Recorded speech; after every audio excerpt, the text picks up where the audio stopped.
Welcome to Woodland Power Products. This short video will show you how to install the collector unit onto the Cyclone Rake chassis. Lift the collector and hold it vertically so that the J-hooks are at the bottom. Then, at the back of the chassis, lower the J-hooks onto the round tubes of the hinge blocks.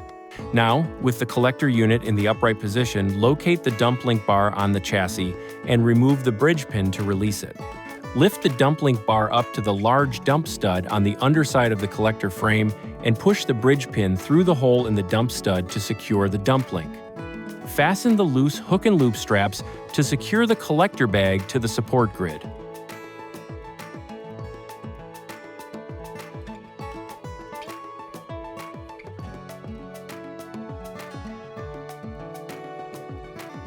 Finally, lower the collector unit by moving the slider bracket on the dump link up to release the lock. As you lower the collector, the linkage will fold neatly underneath. The collector unit is installed. Now, you can move on to installing the engine.